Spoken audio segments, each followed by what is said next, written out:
Hey, welcome back to the Infamous Podcast. This is Brian. This is Darryl. And we're back after a week off. We skipped last week just because life got in the way. As it sometimes does. It does. And honestly, like, I had a headache on Friday. And Darryl was like, come on, let's go podcast. I'm like, no, I have a headache. And, you know, I know he needed it, but... It's not quite how it happened, but no, actually, it was. I have a headache. I don't. Let's record tomorrow, and then I went out. yeah. And then we had wing night, and so I was cooking all day. There was no time to podcast last week. But it's fine because this week we are going to talk about Shut-In, the latest release from the Daily Wire. We're talking Supes and Lolo season 2, episode 5. And it's back. And we're talking Horizon Forbidden West. Darryl's going to go over the gameplay for the first little bit of the game here. But anyway, Darryl, how you doing? It's Friday. It's cold, but hey, it's Friday. Ain't got shit to do except this podcast. So I mean, some might argue that you still no, I'm kidding. Dude, I'm sitting here, I'm looking at all of these boxes, right? And I just ordered more stuff for my new place. And it's just like, oh, it's driving me insane. So, but anyway, yeah, the Nerd Den studio is moving, ladies and gentlemen. So, in a couple weeks, not next week, but probably the week after, we'll have our first episode from Nerd Den Studios 2.0. So it should be fun. Yeah, as someone says, yeah. So Darryl might actually come up for that one. So we might have to do that and then hit a brewery right after. Yeah. I mean, that's the beauty of it, right?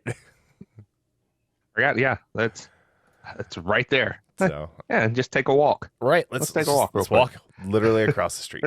Actually, just through the parking lot. All right. So Horizon Forbidden West is the sequel action role play game from Guerrilla Games, published by Sony for the PlayStation 4 and 5, and it's a sequel to the 2017 Horizon Zero Dawn, a single-player open-world post-apocalyptic version of the Western United States. I just started playing Horizon Zero Dawn. I love it. I think it's awesome. I have not played nearly enough. That will change starting next week. But D, you picked up Forbidden West. So why do people want to go buy this game, which came out on February 18th? All right, so just to give you a little bit more of the first Horizon, non-spoilers for you, Brian. I saw the first footage of Horizon in 2015 from the E3, and it's like, dude, you're fighting robotic dinosaurs. That's what we thought they were. I'm in. What else do you need? But it takes place probably plus or minus 1,000 years into the future, plus or minus, and human lives are scattered into these primitive tribes of varying levels of development. And what the first game is Aloy, who is our main character. She's an outcast from her tribe, one of the 4 main tribes. Her tribe is the Nora tribe. And she wants to become a brave, which is like, she has to go through this thing called the proving to become a brave. That's like the rite of passage for, these tribes. But her being an outcast sheds a little bit of, there's a lot of tension with how she's treated as an outcast because she doesn't have a mother. And she's raised by this brave called Rost, and he teaches her the ways and all this stuff. And the first game, there's like a great kind of like one of those montages showing her growing up and getting more skill. And the game is her finding out what happened to humanity and where these creatures came from. And there's a lot of other stuff. I'm just doing the bare bones. Forbidden West takes place 6 months after the end of Zero Dawn. and Aloy's trying to track down one of the characters she met in the first game, who this person has similar motivations, or I should say that has similar desires as Aloy, but vastly different and secretive motivations. Okay. So the TLDR of Horizon Forbidden West, and also for those, what this game does, it does a good job of kind of catching us up to speed in the first 5 minutes of what happened in the first game. Oh, cool. So that's a really good, that's a plus. So you're saying I didn't need to buy the first game? I could have just bought. Oh, you absolutely do. You absolutely do. Does the gameplay build on like what you did in the first game? Like yes, like Infamous. So yeah, so one of the things I have is I have a statement improvements of the first game. Obviously the visuals are better. The audio is just as good. I wouldn't say it's better, but the audio in the first game was fantastic, from the soundtrack, the voice acting on some of the voice acting is okay, but like Aloy, Ashley Birch, Lance Reddick, who plays a character named Silence, dude, I love his voice. His voice is just Lance Reddick. Yeah. Dude, he needs to get into narrating books, because his voice is fantastic. So most people want Morgan Freeman to narrate their life. You want Lance Reddick? Yeah, absolutely. So you were talking about what it builds on. One of the problems, and this is what happens in a lot of open world games, is that you have only a certain amount of items that you can carry, and then you're like, hey, you can't carry anymore. The same thing was the same with Horizon Zero Dawn. What this does is you now have what you call a stash. So if you have, say, you can only carry 12 medicinal plants or 12 potions or something like that. Mm-hmm. Any other ones get automatically sent to your stash, which you can collect anytime you go into a town or some type of other settlement. And you automatically have so the stash is carryover. It's very similar to The Witcher, when you would have to, in the sense of you would have to put your stuff in a chest, and you could access these chests through different cities and towns. You have more weapons. You can actually swim underwater now. I haven't got to that part yet, because I'm roughly 12 hours into the game, plus or minus. You have like I said, you have different types of traps, and you have more combos with the melee combat. But again, as good as the melee combat is, this game is more about using your tools, whether it be your bow and arrows, and you have a plethora of different types of arrow sets. And some of the other stuff, some of the traps, some of the tripwires, and all this stuff. The skill tree is a lot more robust than it was in the first game. I haven't even really seen all of it. I've only looked at the top shelf 1 point skill sets that you can get in the 6 different skill trees. And then again, of course, there are the creatures. So far, I've run into probably like 5 new creatures, but there's if it's anything like the other game, right, I have a minimum at least 10 more that we're going to find. And then they have variants. And this is one thing we didn't really have in the first game. Mm-hmm. There are variants of each creature. So, so there's one called a Leap Lasher, for example. Excuse me. And there might be 3 variants of that with different strengths and weaknesses. This game this is one of those must-buy games. I know today is the 25th. It came out last week, the 18th, and Elden Ring, which that's going to be on a lot of people's lists as well as far as potential game of the year. One thing, Elden Ring, and I haven't played Elden Ring. I've seen it. It's very similar to Demon Souls and the Dark Souls games. I'm going to get it. There were some issues evidently with it.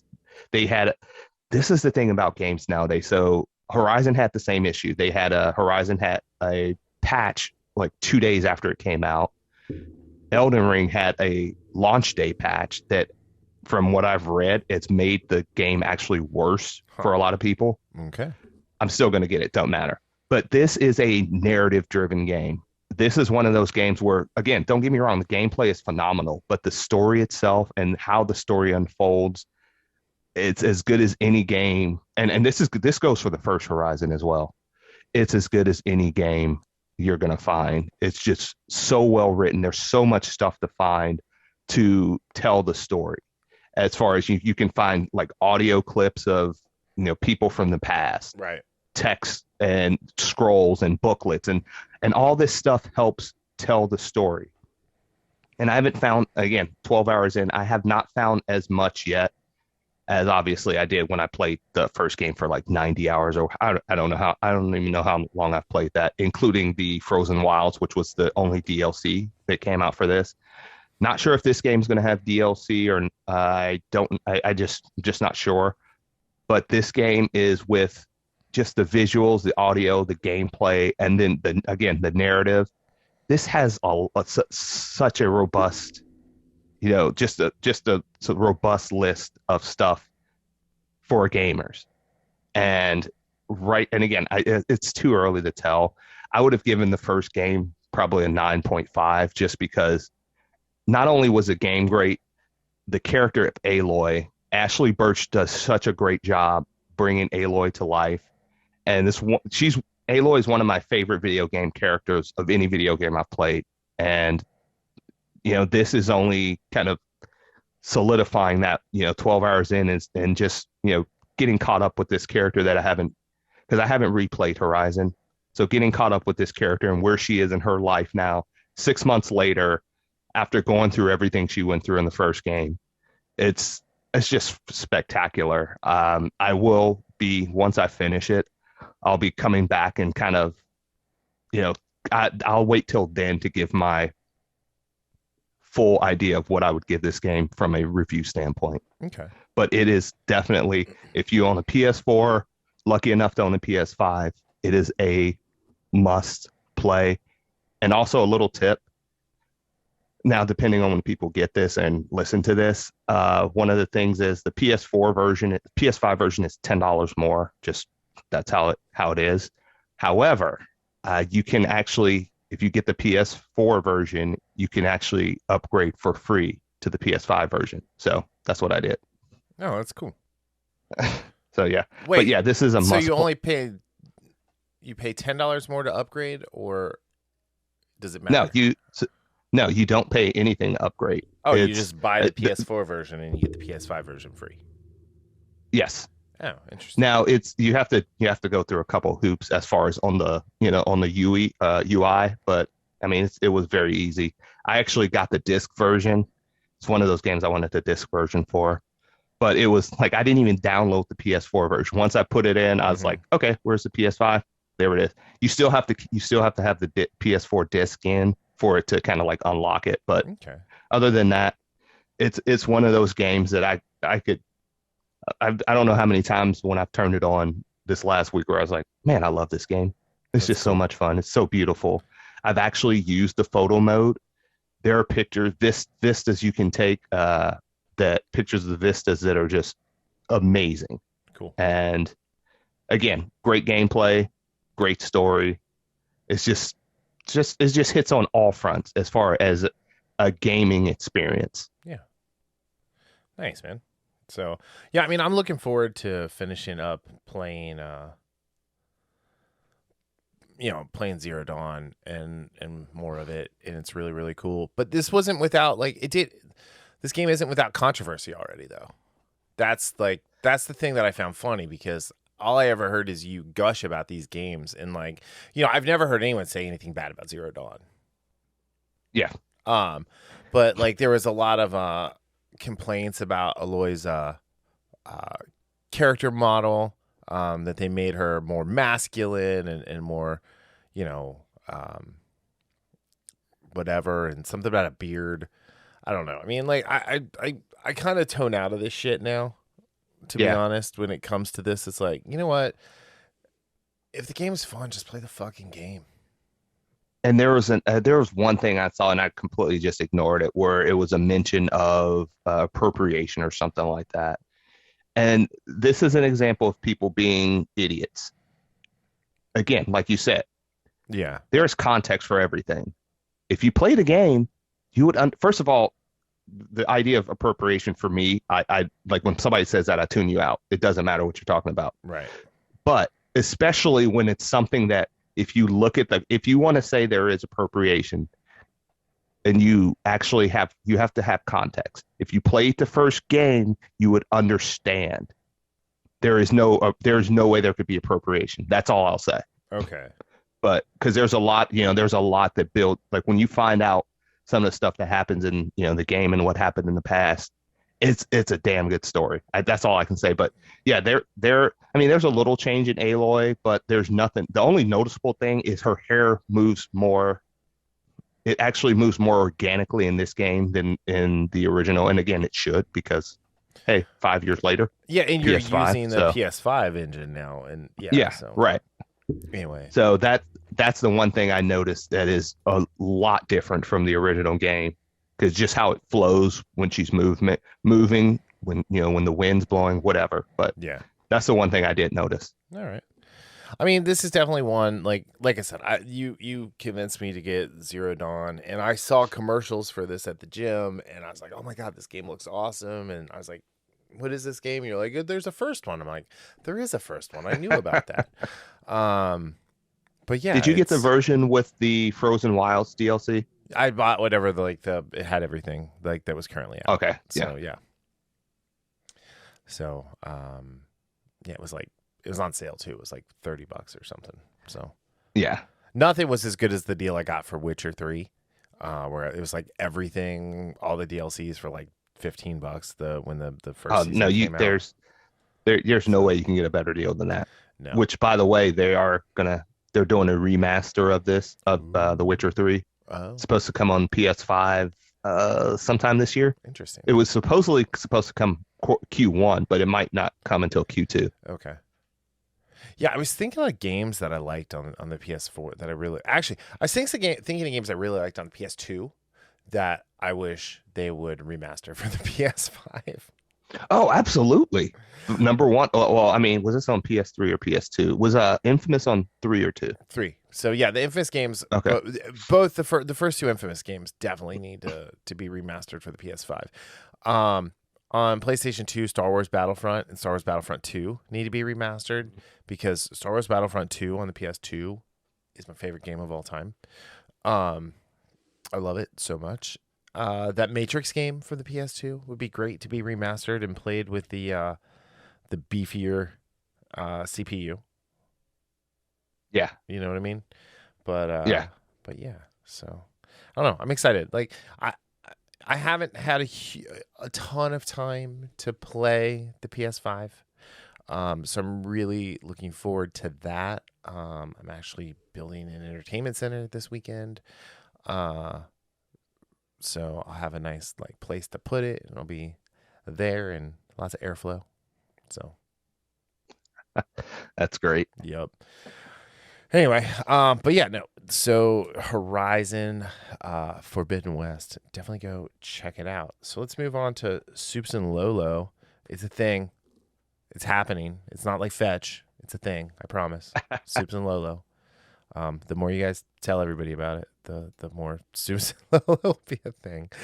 All right. So this is season 2, episode 5. Girl, you'll be a woman soon. Lois wonders if the cult is connected to the figure. She learns that Faulkner is a member and visits her only to find out the figure. I love how they're calling it the figure, by the way. Killed her and is tracking Allie. Chrissy visits Allie, who forces a mysterious pendant onto her, allowing her to visit a bizarro, in quotes, version of herself in an alternate world. Superman defends Allie from the figure, who identifies as the other self. Superman defeats it. Okay, so there's some great stuff here, and then we have the quinceañera with the Cushing slash Cortez. Yeah, Cortez. It doesn't even say it in here. But yeah, with the soon to be Cortez family. And yeah, it's this was a good episode back after a couple weeks off, right? Yeah. This is kind of what we've come to expect, unfortunately, from Superman and Lois, that there's going to be these gaps in what we're watching. And to be honest, with the abysmal ratings that the Olympics got, I think anybody would have watched this over that horseshit event. Yeah, I didn't watch 1 second of that. Nope. Well, technically I did, considering when I turned on my new YouTube TV, it would automatically be on there until I found what I wanted, which was usually like one click. So I probably watched like 5 seconds. It was usually not the Olympics that you were looking for. Um, Yeah. but no, this was a good episode. We learned some more about Bizarro. We learned about the whole like other versions and things, and like did Chrissy die, or was she just unconscious? Well, Because that was kind of like am- well, ambiguous. yeah, because the henchman, I believe he said, I haven't had nothing. It's been 7 minutes since I've gotten anything from her. And I think he was holding her wrist, trying to find her pulse. Yeah, that's why I asked. So yeah. But anyway, Lois finds her dealing with Allie, and Chrissy. It seems like for now Chrissy is back to the side of the angels, if you will, and wanting to bring Allie down, and isn't quite being so just whiny. I want to say bitchy, Yeah. but she's not really being bitchy. Just being whiny towards Lois, like, "Wow, you were in this, and I thought you were in this," and wow. So she's acting very much like Daria. Just Daria. everything. Remember the cartoon Daria? Oh, I never watched. I know. Oh. Okay, I thought that's what you were talking Yeah, about. so but, she's okay. acting a lot like Daria, where just everything is like, woe is her, and like the world is so bad. Daria's a great cartoon. I loved it. Anyway, so there's that. There's the great scene where Bizarro comes like crashing through the office, and Clark pushes Allie out of the way, and that fight was great. Taking him to Tal Rose Fortress was like a mini stroke of genius there. Yeah. I thought that was pretty cool. And then Laura. See, here's the thing though, is I wish this was my one issue. This has been my one issue with the way they've handled Bizarro, is that when Laura like fixed him, right, he talked normal instead of "me, I'm Bizarro, me, I'm hate everyone," because he's the opposite, right? Because he tells him, Allie will destroy everything you love unless you kill her, and it's like, it should say she'll destroy everything you hate, like, because it needs to be that riddle. You know what I mean? Yeah. But that's I get nitpick. It's 100% a nitpick. It doesn't take away any of the enjoyment from this episode for me. Yeah. No, I get where you're coming from too. As I liked how they had him speaking backwards. Yeah. In this, in the little moments where he was speaking, I really enjoyed that part and how they did that. And I love Clark's face when he realizes, like, you're the opposite of me. Right. That fire breath, cold breath battle was pretty cool. Yep. Yes. And sir. one thing I do like, I should trust the writers, because season 1 did not disappoint. How they had us fooled about the whole Lex thing, the Captain Luthor thing.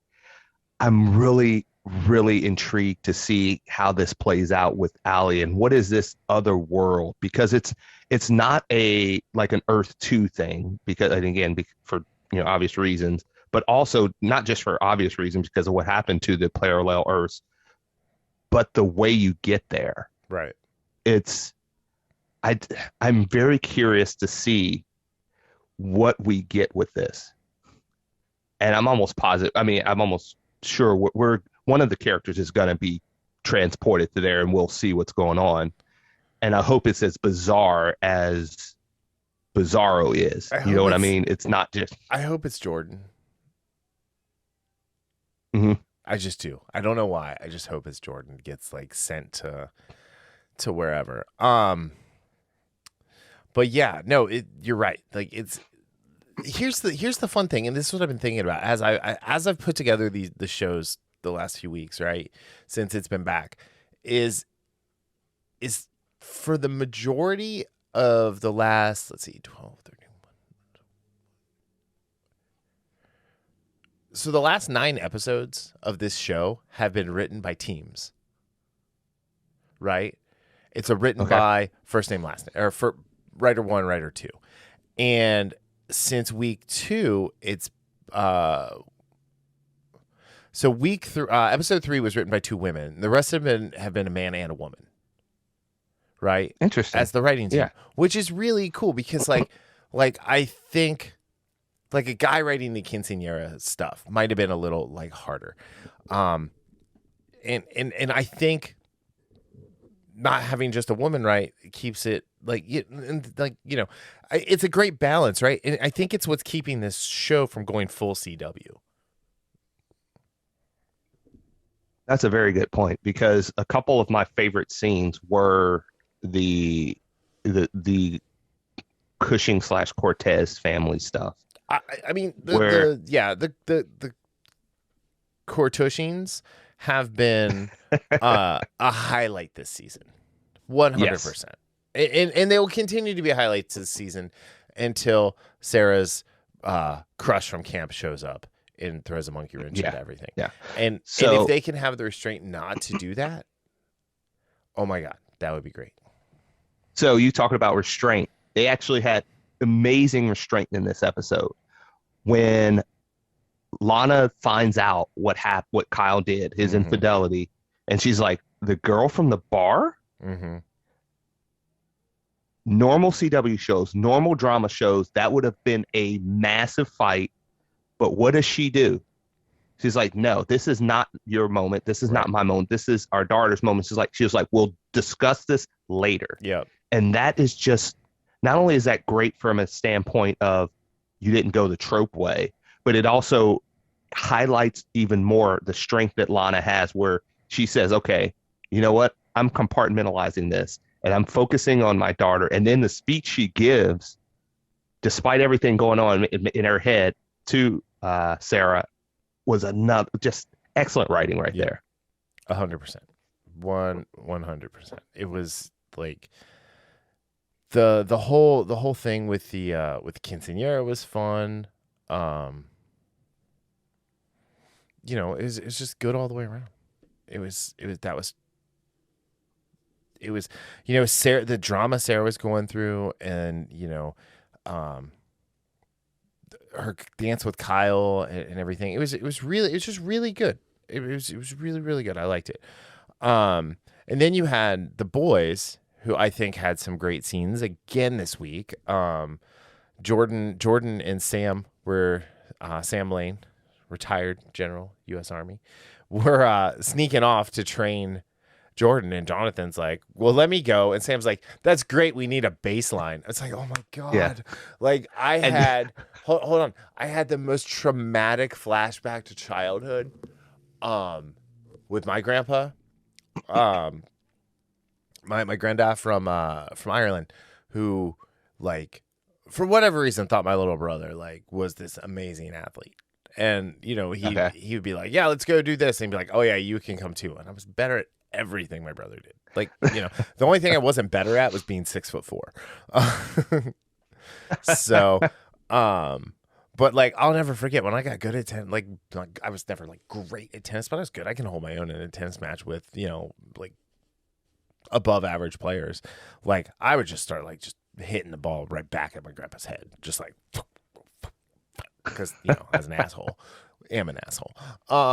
Anyway, but I like that. Yeah, I like that clarification. Yeah. So, but it just like it was great, and then Jonathan had enough and went and took some of the crypto mist and coming to a pharmacy near you, and then goes off on Jordan, and then he's like, "Oh, I'm developing my powers."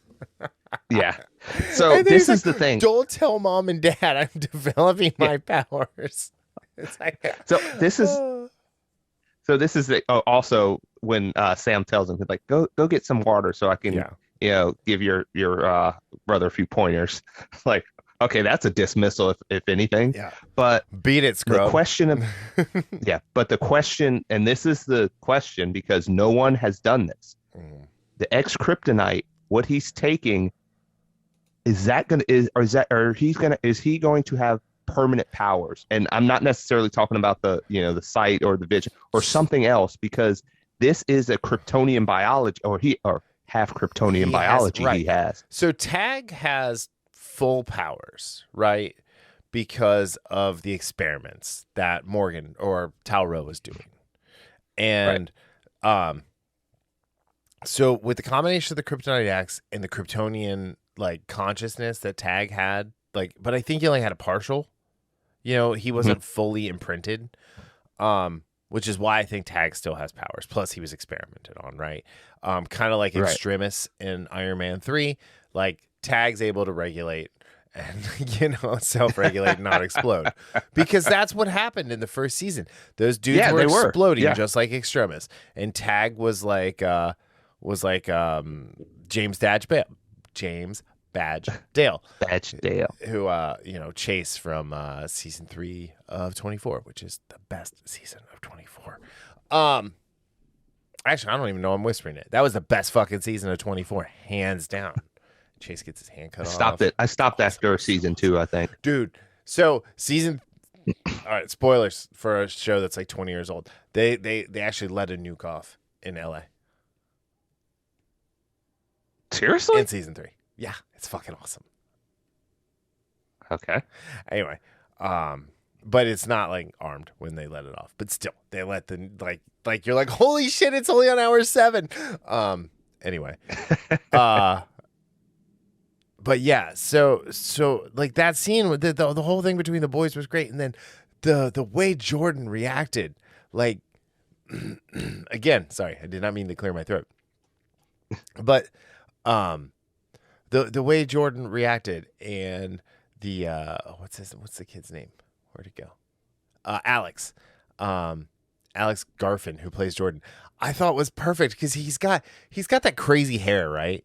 And he does the best like wide like bug eyes, and it was really, really great about how he was like, oh, whoa, hey, it was almost like, hey, I'm getting no respect here, no respect, Rodney Dangerfield.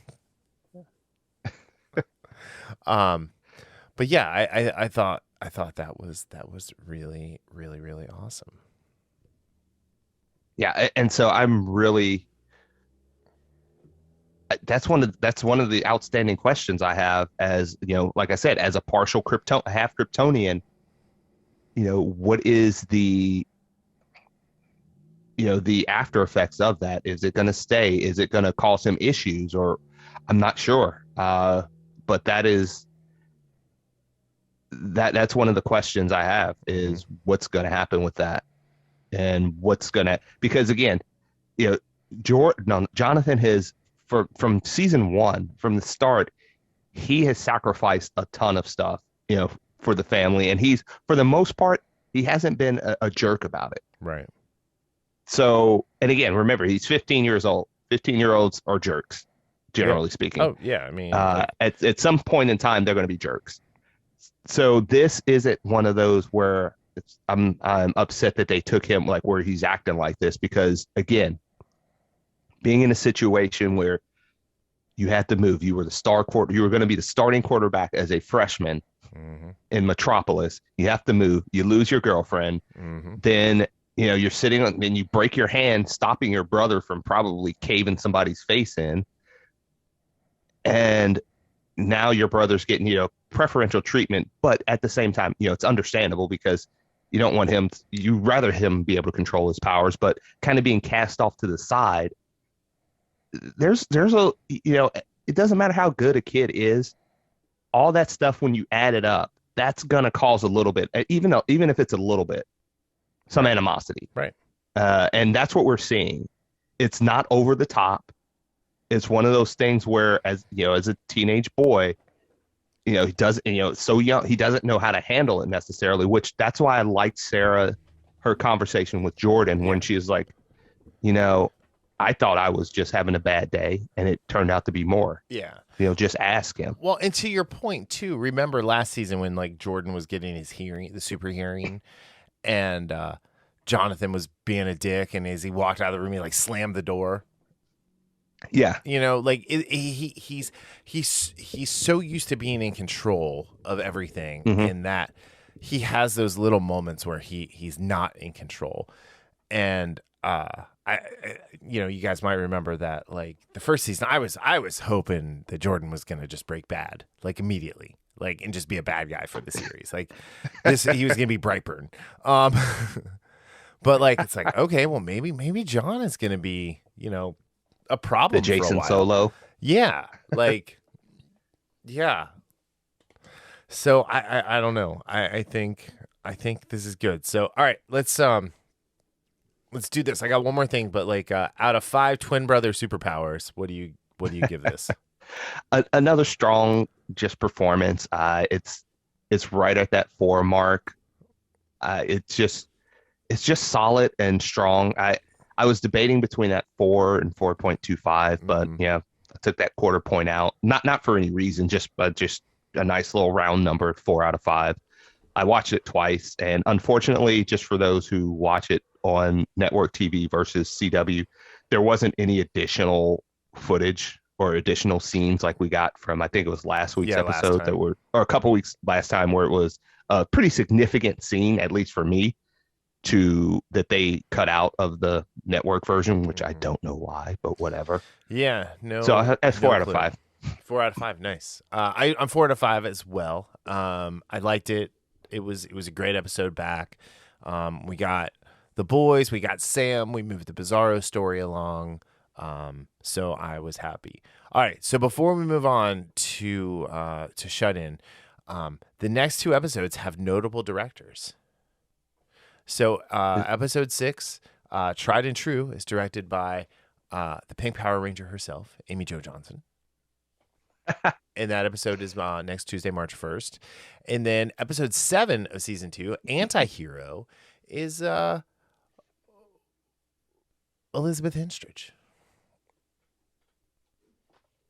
Oh, really? One half of Fitzsimmons. Yes. So. Oh, that's cool. Yeah. Gemma Simmons herself will be directing episode 7 of Supes and Lolo. So did you see the promo for last week? No. I mean, not last week, but next week. No, I didn't. I don't. I try not to watch the previews until it hits Instagram on like Tuesday morning. Okay. So, and then cool. I really usually can't help it because someone who's on the other end of this conversation shares it in his stories first. Do you know who that is? I don't know. Anyway, but yeah, they're really leaning into that backwards stuff in the promo. Cool. So cool. Backwards writing and everything. So that's it. Very nice. But yeah, no, I just thought I find that exciting. I know Elizabeth has directed some Agents of S.H.I.E.L.D. episodes, and I know Amy has been very active behind the camera lately. And childhood crush, Kimberly Hart. What can I say? I'm just always excited to see Amy Jo Johnson show up, whether it's in front of or behind the camera. And yeah, so I thought that was just a nice little tidbit of stuff. All right, let's get to the main event. To quote Mark Henry on Rampage, it's time for the main event. Or you could have just done a Bruce Buffer or. No, because when on Rampage he does the little interview at the end, and then he's like, "All right, enough talking. It's time for the main event," and I love it. The main event every week just needs to be to send Hook. I love that send Hook, dude. I got the send Hook shirt. I got my Danhausen shirt, and I got my mid shirt last week, and I was so happy. I wore. All right, quick aside. I wore the mid shirt out on Friday night just because I don't give any Fs.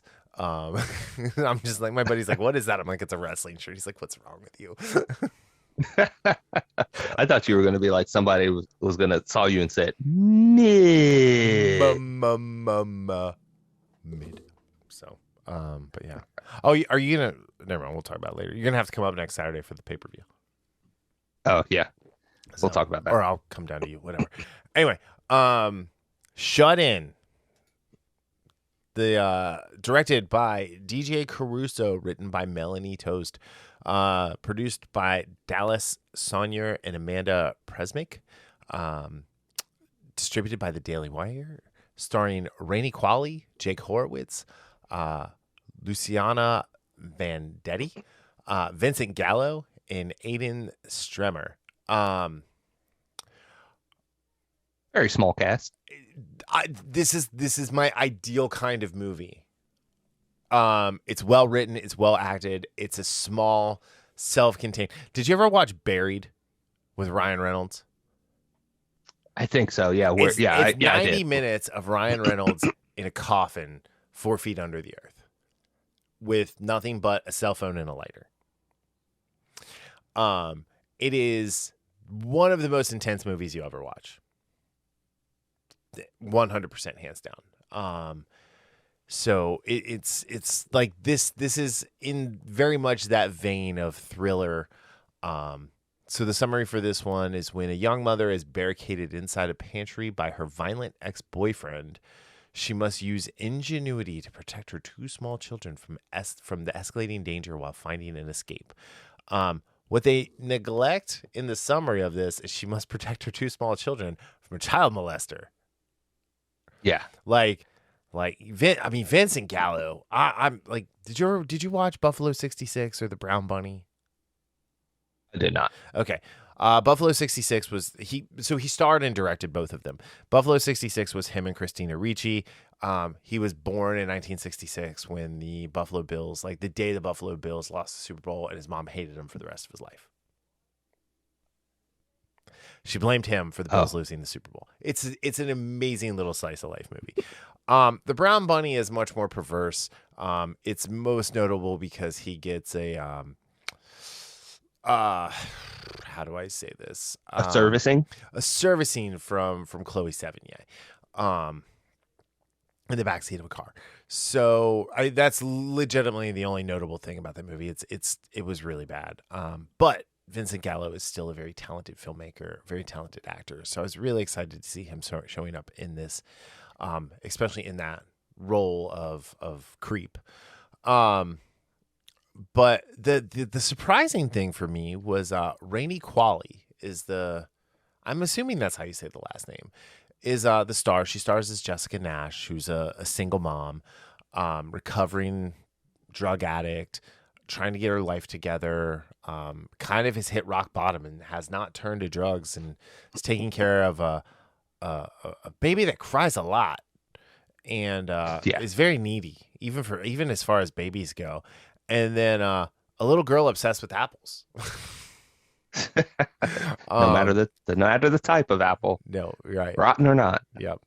But she is Andy McDowell's daughter, which I did not know until after. And I highly recommend looking up her Instagram.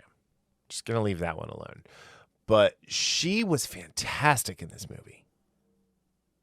Well, this movie is not what it is not as good as it is. When you have a movie, because again, when you have a small cast, it relies much more on that principal actor, whoever that may be, to carry the load. Because if when you have an ensemble cast, say for instance, if somebody's dragging, someone else can pick them up with their performance. Yeah. This was on her.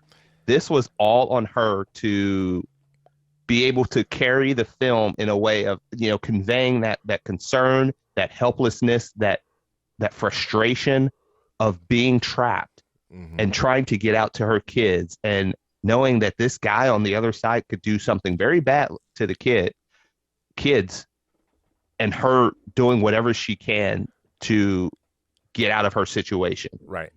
That is, and again, for her first lead role to be a movie like this and her not only that, but for her to deliver like she did, because she's absolutely superb in this movie in every way. Yeah, she is. Absolutely.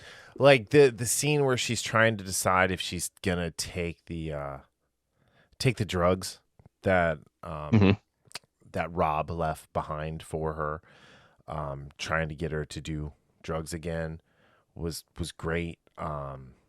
Just kind of all the way around. It was just really cool, and she did a really awesome job.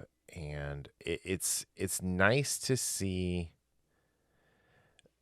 that kind of performance from, she's a young actress. I mean, she is, she's only been like active on the scene and since 2012, and she's been a more singer-songwriter than she has been actor. So a lot of her film credits are like herself, you know. Hmm. Um, and she's done like a couple short films and things like that. But yeah, it's she performed for her stage name for singing is Rainsford, which Hmm. I didn't even know Rainey Qualley existed until I watched Shut In, and I went and I looked her up to see as I was putting the show together, and found out that she was Andy McDowell's daughter, and Andy McDowell stars in my favorite guilty pleasure movie of all time. So And what would that be? Hudson Hawk. I know. I just want to hear you say it. I love it. It's great. It's a great bad movie. Anyway, but it's funny. Like you think about like all the little things that could change in a movie that would like just make everything that happened go away. So one, she keeps her cell phone in her back pocket. So when she gets thrown into the pantry by Rob, she has her stuff, right? She just sits back and she calls the police. Two, she knows the pantry door gets stuck. She's trying to sell the house to people. Like, fix it. Take it off. Anyway, Yeah. or three, I don't know. Like, I don't know. It's just really good. There's a couple scenes. There's a scene. So this scene was in the trailer when she gets a nail through her hand. It was very much like Emily Blunt in A Quiet Place. Yeah. When she got the nail through her foot. Except for she Yep. didn't have to be quiet. And that definitely looked like it hurt a lot. A lot. Yeah. So, but at the end of the day, this was a really, really good, solid outing for the second film under the Daily Wire banner. And we're not talking about politics here, so I don't give a shit what you think. I don't give a shit about what you think about the Daily Wire. I don't. The Run, Hide, Fight is a legitimately good movie. Run, Hide, Fight was a very brave movie that they bought, that they put out, that probably nobody else was going to do, and it was just destined to not be seen. This movie was, DJ Caruso came to them and said, "Hey, buy my movie, put it out. Let's get this thing going, because this is this is like now on the political side. This is a statement piece for people who are concerned about cancel culture, for people who feel like they don't have a voice in what they do in Hollywood. And this movie's the linchpin for a change." Yeah, and we're definitely gonna we're gonna talk. We're talking way more about that, but you're absolutely right. You're 100% right in the sense of, and again, that's the point of this, like not just this movie, but the direction they're going with their movies is that it is apolitical. It has, because again, if they did it the opposite way, it's just you're the other side of the coin. Yep. Of Hollywood, and and again, people like us, people that love movies. Yes, we know other things are going on in the world, but for those 2 hours, I want good stories. or I want for good characters. Brian, yeah, it's a 90-minute movie, by the way. 90 minutes. It's not even 90. It's 89. It's not even 90 minutes. So perfect. Like the art of the 90-minute movie has been lost, and the first two outings from the Daily Wire are bringing it back. Yeah, and going, I know you love that part because again, every movie is 20 minutes too long minimum, which, to be honest, I tend to agree. No, I agree that most movies are too long, like the timing depending. But yeah, I mean, I don't think I've ever said no. There's one or two movies where I'm like, they should have added 10 minutes for storytelling or something. But anyway, with this movie, the thing you mentioned, just fix the freaking door, and none of this would happen. Right. But this is one of those things I was thinking about, because again, that was my little nitpick when I was watching the movie. I didn't get a chance to watch it for a second time, but thinking about it and it kind of got solidified when we were talking earlier today. That was an example of how people, and again, especially when we find out what's in the cupboard, it's an example of how people, especially when they're getting kicked in the teeth by life, especially when they're run down by life, they don't see the wealth of what they have before them. And it's just, because everything is overwhelming, they don't have time to just settle down, Hmm. take a breath, and explore. And and the only reason that Jess finds this out is because she has no choice. Right. And even though a lot of what she saw was in frustration, she finds basically her salvation for her life by being put in that situation, and Hmm. just that terrible situation. She finds salvation, funny enough, through a Bible, and then through the recipe that her grandmother left Right.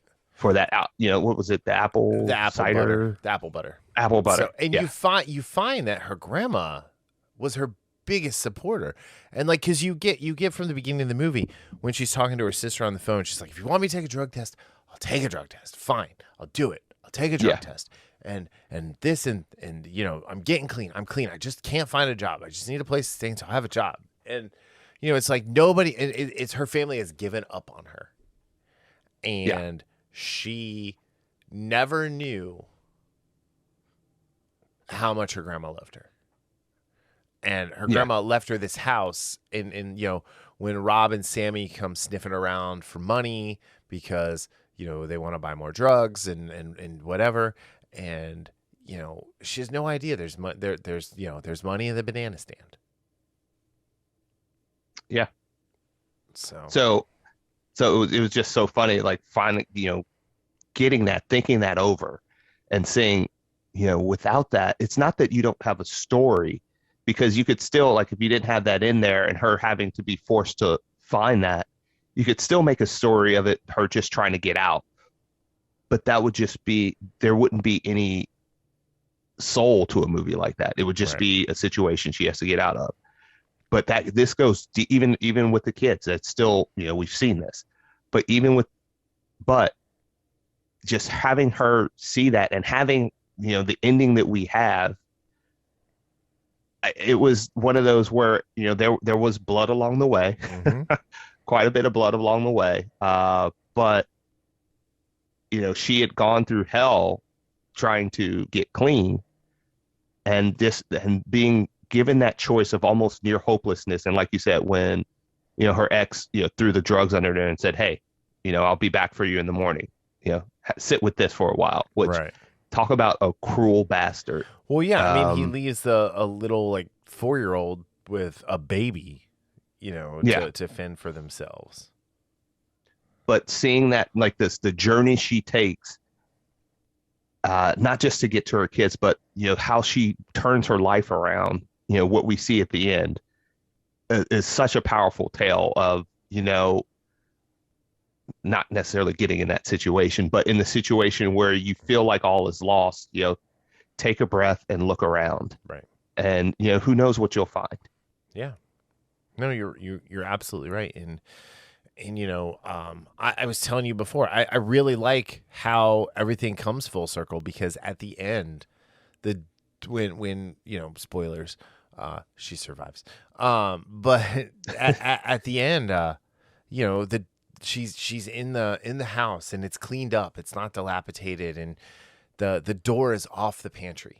Like, so, like, her life has finally opened up to her, and I really just Yes. kind of liked the secular nature of, like, the door being like the addiction that she's trying to fight, and she's trying to fight, and she's trying to be a good mom, and she keeps getting trapped in in, Hmm. in like in a prison of her own making, really. And then she finds, like you said, the salvation. um the other thing is, when Sammy comes back on his own, right? uh the ingenuity she uses to protect her kids, Oh man. um Yes. is she woke up that day and she chose violence. I like I no, I mean, like, so this is a phrase I've been thinking about a lot lately with, like, everything that's been going on in the world, and things like that. Like, there's a point where you are in everybody's life. I think in the next 5 years, you're going to wake up and you're going to have to decide to choose violence for something in your life. I really believe that. And Hmm. it's, how are you going to protect the people around you? And she she was very violent and very just ruthless in a way that I don't think she would have been in any other situation. Oh, absolutely. Yeah, So you're right. And I think to call her mousy is a disservice to the character, right? Because she's not, but she is 100% repressing much of herself because she feels like she has to. yeah, and I think part of that is she's just gotten over addiction. Well, not just, but she's gotten over addiction, and she probably still doesn't necessarily value herself or what she brings as much as she does going through this ordeal and finding her way back to herself. Yeah. Oh, 100%. But um I think the other thing that we need to talk about this movie is the way this movie looks. Yes. It Yeah. is Robert Rodriguez needs to listen to this. If anybody knows Robert Rodriguez who listens to this is what a lived-in world should look like. Yeah. It is gritty without being gross. It is run down without being ruins. You know what I mean? Yeah. And it's Akis. Oh God. Constant. Okay, Akis Konstantakopoulos. I'm gonna guess that's how that's said because that's a very Greek last name. Is the cinematographer? The shots under the door are beautiful. When Lainey reaches under the door, there at the end to hold her mom's hand, right? Yeah. Like again, like the hands. She, Jessica gets a nail through her hand when Rob locks her in and he nails a board over the door. When she's digging, she gets in her other hand, she gets a piece of metal in her hand, which we see the scar at the end. So she doesn't ever forget. And then when she puts the screwdriver through Sammy's hand and then hammers it down with that brick, that was brutal and beautiful and just intense all at the same time. Just the way DJ Caruso and Akis Konstantakopoulos put this movie together. I think it was really, you got to feel like a voyeur without being obtrusive to the scene. Yeah. And I thought it was going to be a special type of cinematography, the first shot where we get that, the shot of the apple on the apple tree.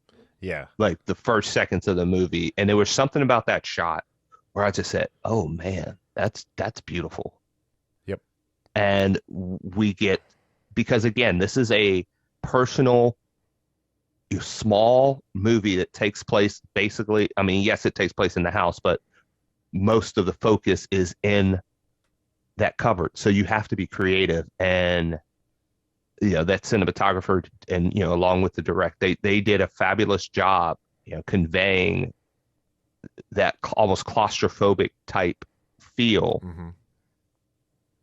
And I like what you said about being lived in, because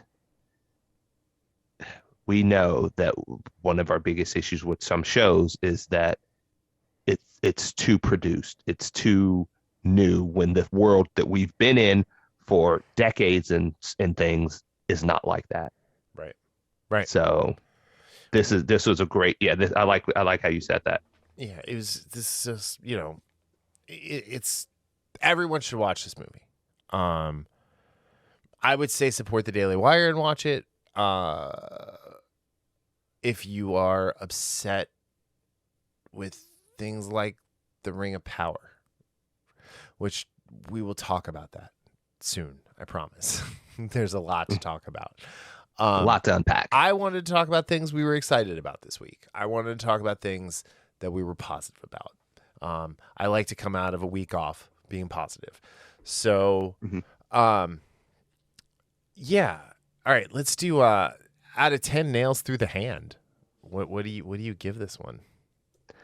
I give it a 7.5. This was another very good addition to what could be a new movement in movie making. Yeah, we'll get to that I thought, one sec. yeah, So I thought that yeah. again, Rainey Qualley was absolutely the star that she needed to be to Yep. make this movie such a good, entertaining movie. I'm not unlike you. I don't usually gravitate towards small movies made, like say, in the sense of taking place in one location. Yeah. Doesn't mean that they're not good, but I don't tend to gravitate towards those. I mean, this is very much like South of Heaven, right? South of Heaven's a very small, contained movie. I mean, yes, it goes from South Texas to Mexico, but it's still you're in the cab of Jay and Annie's truck for most of the time. So yeah, I really enjoyed this movie.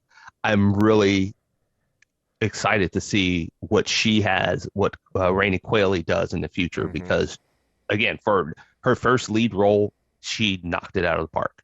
100%, 100%.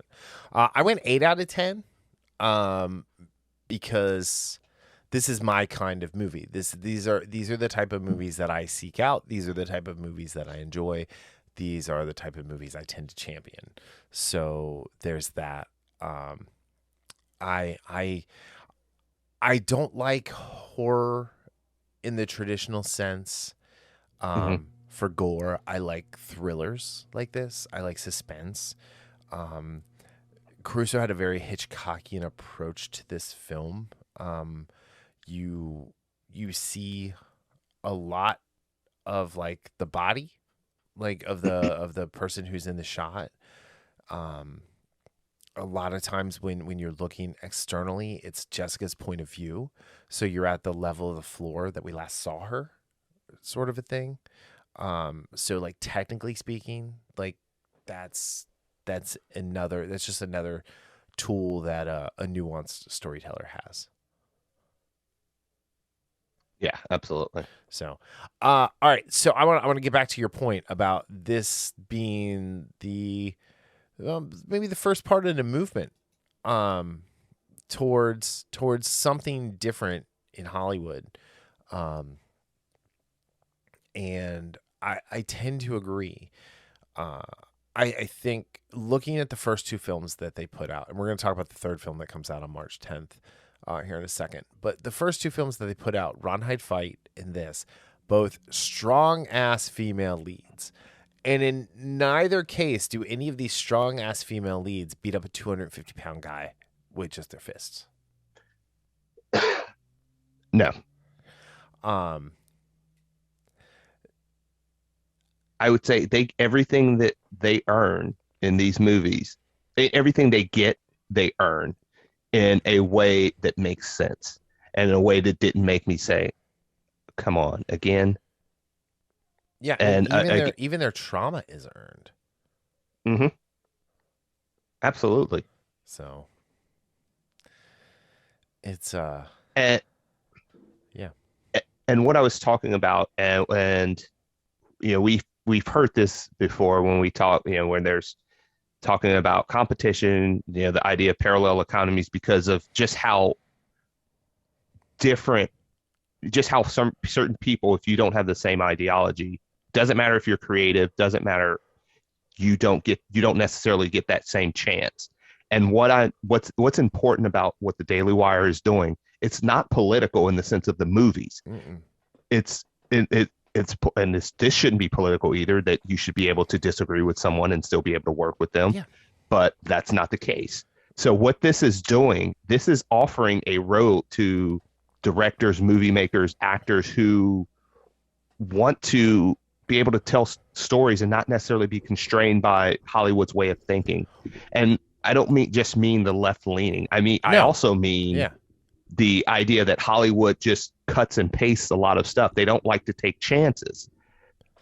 This movie is a huge risk, right? Right. Run, Hide, Hide, Fight was the biggest risk that they could do because it's a school. It's an active shooter event in a school. Yeah.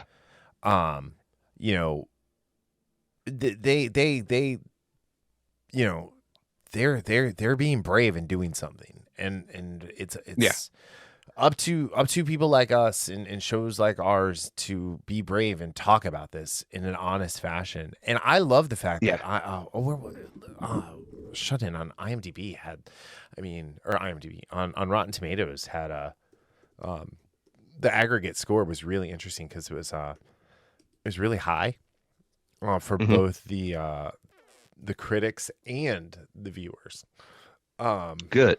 So you couldn't really be like, oh, hey, like this is being review bombed, good or bad. Hmm. It was just good. Yeah. So yeah, the tomato meter, it's at 63% for the tomato score on 8, but only 8 reviews, right? But the audience Okay. review with over 1,000 reviews is 97. Okay. And yeah, this is a strong, powerful movie, and it's right. Right now it's fresh. Even though it's saying on here the critics' consensus is an ambitious. Oh wait, no. Damn it! It took me to the Eternals. But yeah, it's E-Film Critic, Uprocks, and the New Republic are the 3 that give it rotten reviews. So efilmcritic.com is not going to give this a fair review. Shut In is basically a dumber version of Panic Room. So this person obviously didn't understand what they were watching. And this isn't like a genre redefining movie. It's just a good, solid it's movie. not. Yeah. So, But and again, going back to the idea of this, what the Daily Wire is doing with, making possibly making a haven for filmmakers in Nashville area to be able to come and say, hey. Well, it's not even in. If they want to turn Nashville into that yeah, is great. Let's all move to Nashville and help get that going. Yeah. Yeah. And this is the thing. We've said this before. In life, competition is everything. Why is competition everything? Competition forces you to get better, whether it be jujitsu, track, judo, baseball, football, basketball, business, poker. And so a lot of times, whatever it everything. is you put your life in. Yeah. And again, a lot of times companies, they want to crush the rival. So, they don't necessarily have that, competition. So they're the only game in town.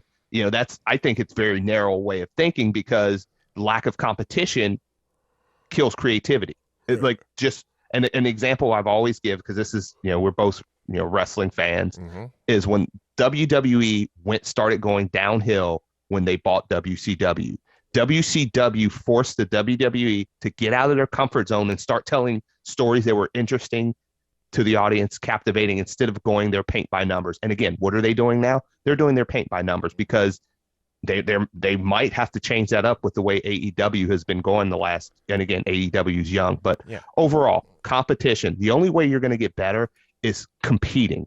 So I like the idea of having an alternative to Hollywood. That doesn't mean there aren't creatives in Hollywood that I like. There are still creatives in Hollywood that have talent and that I like. Yeah. However, more and more, it seems like Hollywood is just, again, that formulaic, don't want to take chances. Let's do a reimagining of X, Y, and Z instead of telling an interesting story. Right. And if this can help with that, I am, and again, and as long as these excursions into this, like Run, Hide, Fight, I really enjoyed that. Shut In, I really enjoyed that. I really hope I enjoy Hyperions and Terror on the Prairie the same way, because again, I'm not going to just give money to something because it's different and because it's on. It has to be good. And let's jump back. So the Hyperions, is a superhero movie. Yeah, and it's it looks like very John Waters-esque, right? Which I like. I love John Waters. Like I love John. Like I'm a sucker for a good for any John Waters movie. Let's like, they're all good, in their own special B way. But this one in the 1960s, Professor Ruckus Mandelbaum invented the Titan Badge, a device that enables humans to have a particular superpower. He took in 3 down on their luck youths, creating an unusual family of superheroes, and they quickly rose to fame and prestige. Over time, however, the commercial family fractured, and the professor replaced them with a new set of superheroes. Where'd it go? Replace them with a new set of with a new superhero team. Cut to 1979, with the 2 original superheroes are all grown up and wanting their Titan badges back, even if it means robbing the professor's museum and taking a few hostages accidentally. So it's very tongue in cheek. It's very parody, but at the same time, like, it looks really good. I'm excited to see it. Carrie Elways. I'm a big Carrie Elways fan. I might not be a fan of him like as a person with what he does to like conventions canceling at the last second, but I do like him as an actor. So I'm excited to see him in this role as Professor Mandelbaum. But you should definitely watch this preview. It's really, really good. Tanner Buchanan, Robbie Keane. Robbie Keane is in it as Apollo. So Penelope Mitchell is in it. Which she looks familiar. Oh, it's because she was in Hellboy. All right. Oh, and she was on the Vampire Diaries. That's okay. That's the other thing. Oh, okay. Okay. And then Alfonso McCulley is the other one, and he's okay. He was in this movie called Walk of Shame with what's her name from? Oh yeah, Elizabeth Banks. With Elizabeth Banks. It's this hilarious movie where she's like a news producer and she has a night out and she has to walk like all the way back across LA after a drunken night out.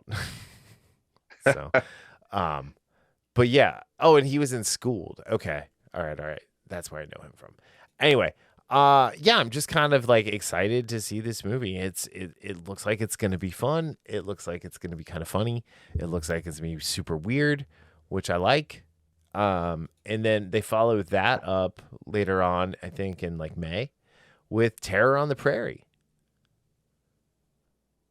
And this is the thing about that diversity in their movies.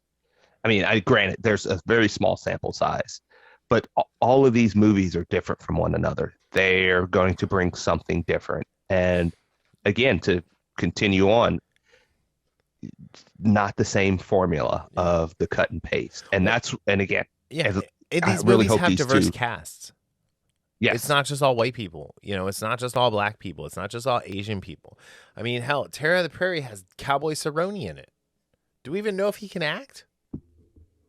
He's been in a couple other movies where he's had like two lines. We know he can fight. But yeah. So I mean, he's badass. We know he can shoot. Yeah, I follow him on Instagram. We know he can shoot too. Yeah. So I mean, he's no Tim Kennedy MMA, but so but yeah, I mean, this is great. This is obviously Terror on the Prairie is Gina's first big, movie, and that trailer is just like, we've been fooled by trailers before, so I'm not like, I'm not like, all right, it's got Gina and Nick Cersei in it, I'm good. Like, I'm definitely gonna see it because of that, but I'm still going into it with trepidation. Whenever I see a trailer that's good, I'm like, okay, how much of this is on? How many times have we had the rug? Yeah. Like how many times have we had the rug pulled under us? Sorry, go ahead. I was just saying, how many times with good trailers have we had the rug pulled under us in our lives? Right. And how many times have we had a good trailer that all of it is on the cutting room floor and not in the actual movie? Yeah. That too. Yep. So. But yeah, I think this is good. I'm excited. This is a direction that we need to go. And yeah, that's what I have. Yeah, I'm looking forward, and I like what this week as far as what we're looking forward to. You had Horizon, which I love this game. Right. We have like one of our favorite shows, both of us, Supes and Lolo is back. Mm-hmm. We have Shut In, another excellent movie from the Daily Wire, and the potential direction that what they're doing. And because again, hopefully when other people see this, they might do the same thing. This might be not just from the Daily Wire perspective, but other people gaining confidence and saying, hey, if they can do this, we can too. We can offer an alternative to what you're seeing ad nauseum. And, Right. We want to just tell good stories. So looking forward to, all of that stuff is just positive news in a day and age, especially the last couple of days where it's been less than positive news. And I know a lot of people that, do this stuff like podcasts or make videos, with entertainment stuff. They always say, hey, well, we know that there are more important things.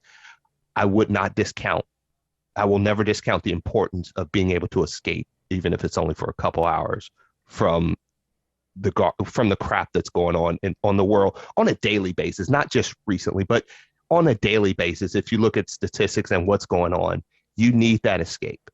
Don't discount how important that is for your sanity. And Right. you need to step away from the news. Don't, no matter who you are, no matter what you listen to, don't be the person who's watching the news 24/7, because that's only going to be a negative for you. Find something, whether it be books, movies, video games, board games, hanging out with friends. Right. Find something where you can decompress and say, hey, let me get away from the real world. Let me get away from work. Let me get away from the crap that's going on. It's funny that you say that, because I saw a quote earlier. It says, if it costs you your peace, it's too expensive. So if it costs you your peace of mind, yeah, it's just too expensive. So, which I think is spot on. So, yeah. So Gina's got My Son Hunter next, the Hunter Biden story. And then White Knuckle, which was supposed to be the first Daily Wire movie that she made, that they... Oh, that's the one that had to get pushed back. Yeah, it got pushed back because of mandates and stuff or like something. that with the Eric Reed movie. So, written and directed by Eric Reed, which should be pretty fun in the vein of Joyride. Candy cane. Yeah, right? All right. On that note... We're back. Thanks for sticking with us for a week off. We needed it. We were able to come back and talk about happy stuff. I'm so happy to talk about happy stuff. I didn't want to be angry today. No angry Brian. No. I woke up today and did not choose violence. And violence doesn't have to be like fist. Violence are like, I can be violent with words. I've been pretty, absolutely. I've been pretty violent to some of the shit we've talked about lately, like with words. I mean, to be honest, I was almost like last week, like, let's just talk about Reacher again. I almost suggested that. But no, it's better just take a week off and come back refreshed and ready to go. We've got the Nerd Den Studio 2.0 coming up. I'm kind of hoping it's not going to be echoey in there. Would you have to get some of that the foam insulation foam? I don't know if I'm gonna have to put baffling up or not. So we will see. I'm kind of hoping like art will suffice. And shelves with action figures and things like that. But yeah, it's definitely gonna be a work in progress for a couple weeks. So yeah, but yeah, it's under construction. Not even yet. It's like I'm not even. Well, it's still like. I mean, yeah. I have the layout. Still have a week, right? I have the layout of the room and everything, and I'm not even sure how or where I'm going to put the desk. Yeah, that is because that's kind of like the cornerstone of the room. So you have to have that, and then everything else plays off of where you put that. Yeah. So I mean, I have a floor to ceiling window, and I kind of want to look out. So I don't know. Oh yeah, that would be good to be able to do that. Yeah, because I think I'm going to put a second. Anyway, we'll talk about this off air. Anyway, thank you all for listening. We went a little over. Thank you for putting up with us. We will talk to you next next week. Bye. See ya.